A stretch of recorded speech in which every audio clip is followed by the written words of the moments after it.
What do you like to get wrapped up in? Maybe it's your favorite video game.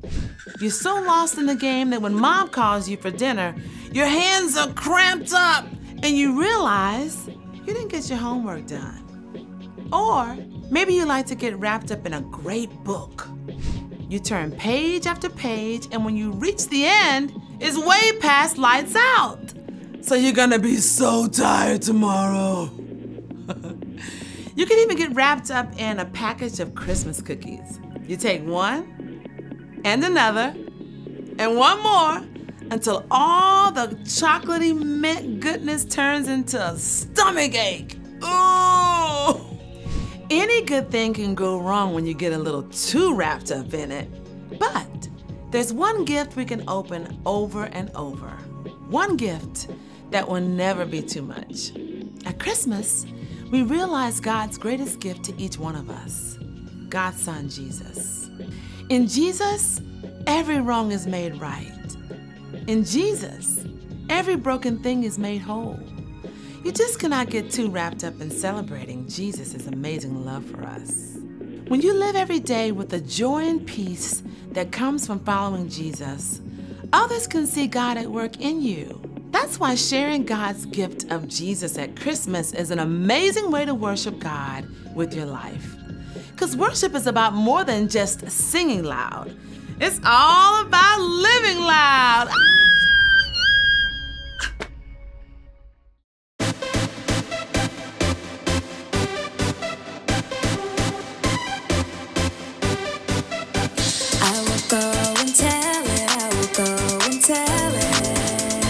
Tell it from the mountaintop. I will go and tell it. I will go and tell it. Tell it from the mountaintop. Thank you for sending Jesus. He was born for all the world.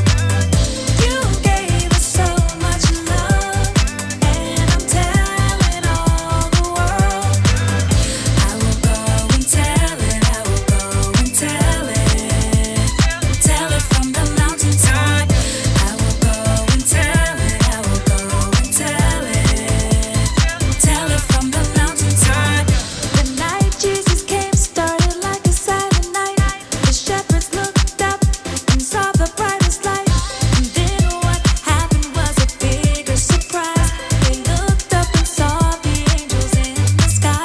I can't keep it inside, I've gotta tell it. Go tell it. Jesus, you are alive, I've gotta tell it. Go tell it. I will go and tell it. I will go and tell it. Tell it from the mountaintop. I will go and tell it. I will go and tell it. Tell it from the mountaintop. Go, go, go. Tell it. Go, go, go. Tell it. Go, go, go. Tell it. Go, go, go. Tell it. Let's give it a try. Go tell it. Let's give it a try. Go tell it. I'm telling everyone everywhere he's alive. Just like the angels singing in the sky. I can't keep it inside, I've gotta tell it. Go tell it. Jesus, you are alive, I've gotta tell it. Go tell it. I will go and tell it. I will go and tell it. Tell it from the mountaintop. I will go and tell it. I will go and tell it. Tell it from the mountaintop. Go, go, go. Tell it. Go, go, go. Tell it. Go, go, go. Tell it. Go, go, go. Tell it. Thank you for sending Jesus. He was born for all the world.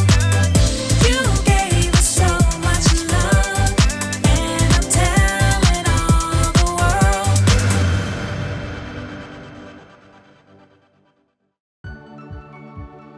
Welcome to Story Lab. This week, we're celebrating Christmas, while we take a look at the story of someone who recorded a big promise for us. Oh, and also, look out for this.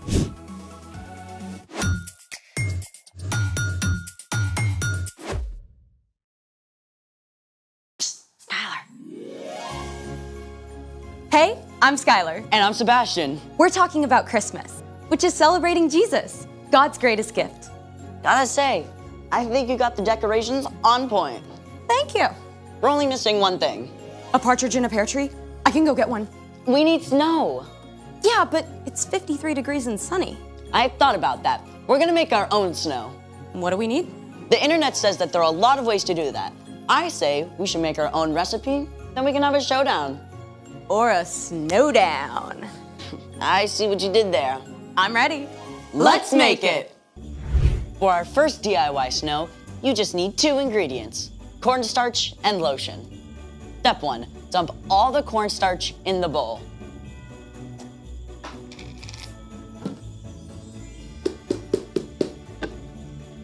Step 2, mix a bunch of lotion.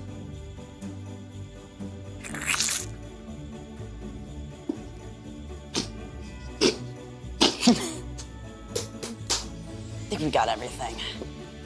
Now listen closely, because the next part is extremely complex and technical. Just squish it. Wait, that's it? Yeah, I mean, you just have to mix it up for the perfect consistency for a big, fat snowball coming right at you. Ta-da! Not bad. It's snow good. But mine will be snow much better. For this next DIY snow, you're also only going to need 2 ingredients. Baking soda and shaving cream. First step, pour a box of baking soda into a bowl. Step 2, pour in the shaving cream. This is so satisfying, like cranking self-serve ice cream. With all the topping. Now, mix it up really well. This is gonna take like 2 or 3 minutes to get right, I think.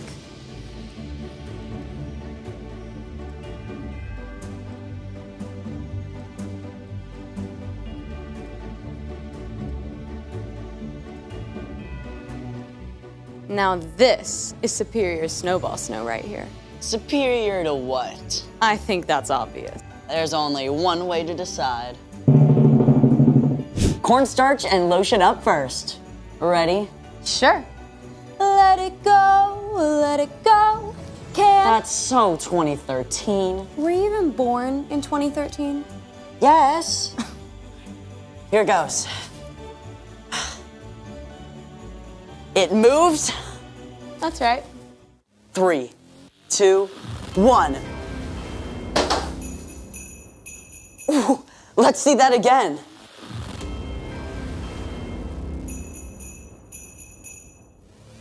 Ooh, look at that impact. I'll give it to you, that was pretty good. Okay, my turn. Sure. I bet yours is going to explode into thousands of pieces midway through. You wish. Here we go. Not that bad. I think we should try them side by side. Yeah, let's try that. All right. Okay. You got one? Yep. Okay, ready? 3, 2, 2, 1.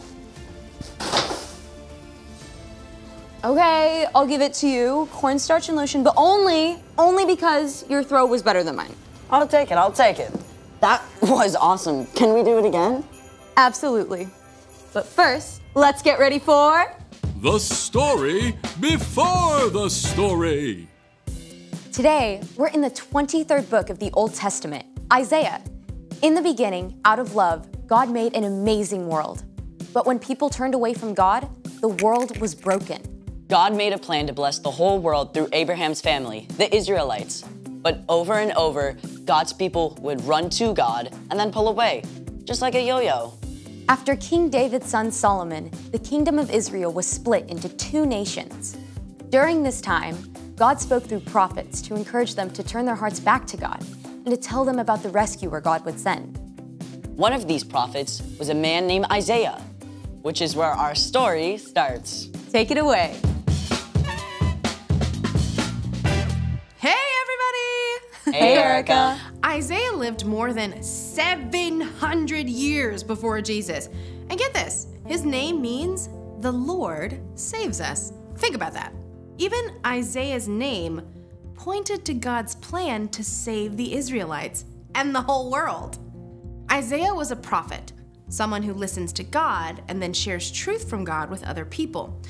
Often this is a message about events that will take place in the future. Then I heard the voice of the Lord. He said, "Who will I send? Who will go for us?" I said, "Here I am. Send me." Isaiah lived in Jerusalem. Though Jerusalem was still free, the northern part of Israel had been conquered by the Assyrians. With enemies closing in, Isaiah knew it was only a matter of time until the rest of the Jewish people were taken captive too. Isaiah served as an advisor to the king, but many of the messages that he shared also spoke about a time far into the future, a time when God would send someone to rescue God's people forever. The people who are living in darkness will see a great light. They are now living in a very dark land, but a light will shine on them. That light Isaiah was writing about wasn't an actual light. It was a person, a savior, and that savior was going to come in the most unusual, unexpected way. A child will be born to us. A son will be given to us. He will rule over us, and he will be called Wonderful Advisor and Mighty God. He will also be called Father who lives forever and Prince who brings peace. Isaiah wrote that a savior would come as a baby. Now, remember, this is over 700 years before Jesus was born. Let's take a look at what Isaiah said would be true of the savior God would send. Spoiler alert, we know the savior or rescuer is Jesus. Wonderful advisor. It's true, right? When we aren't sure what to do, Jesus directs and guides us. He knows exactly what we need. Even when we face the most difficult challenges, we can always trust him to lead us in the right direction. Now consider Mighty God. Jesus is stronger and more powerful than any earthly king. Just think of the amazing things that Jesus did. He made people who were blind see and healed people of all kinds of sickness. He turned one small lunch of bread and fish into a feast for thousands of people. And when he spoke to a storm, it listened and stopped right away. Father who lives forever. Jesus will live and reign forever. He was with God in the beginning, and he'll never leave us. Like a good father, he provides everything that we need. He always wants to spend time with us and delights in us, even before we do anything for him. Prince who brings peace. When people turned from God, the world was broken. When Jesus laid down his life for us and rose again, he made peace between people and God. When we believe in Jesus and follow him, our relationship with God is restored. We can have life forever with God. In the end, Jesus will bring an end to all conflict and all wars, and in Jesus, everything that is broken will be made whole. These are amazing promises! But Isaiah wasn't finished with his picture of the rescuer God was going to send. There will be no limit to how great his authority is. The peace he brings will never end. He will rule on David's throne and over his kingdom. He will make the kingdom strong and secure. His rule will be based on what is fair and right. It will last forever. The Lord's great love will make sure that happens. He rules over all. From the very beginning, God had a plan to rescue the Israelites, right? Even when things seemed dark and hopeless, God was making a way, not just for the Jewish people, but for all of us to be saved. And it would all depend on a tiny, helpless baby. But that's a story for next time. Mind blown. I mean, it's incredible how everything came together. God's always at work, even when we don't see it. So, what's our part in this story? Glad you asked. Well, just like for the Israelites during the time of Isaiah, things can look pretty dark. We hear about terrible things happening all over the world all the time. And there are probably some things going on in your own life that don't make sense either. Maybe your best friend is moving away, or your mom just lost her job and you can tell your parents are really worried. Yeah, or you might be like my friend, where she has a condition where she has to go into the hospital every month for treatment. It's tough, and none of these things seem to make sense. But even when you can't see the way forward, remember that Jesus is our wonderful advisor. Our mighty God and Father who reigns forever. Our Prince of Peace. Exactly, and you can trust that God has a plan, and that in the end, everything that's wrong and confusing will be made right. Now that's something to celebrate. For sure. I'll see y'all next time. Bye, Erica. So here's the thing. God always has a plan. I have a plan for the rest of this snow. Hey! Thanks for joining us in the Story Lab. See you next time.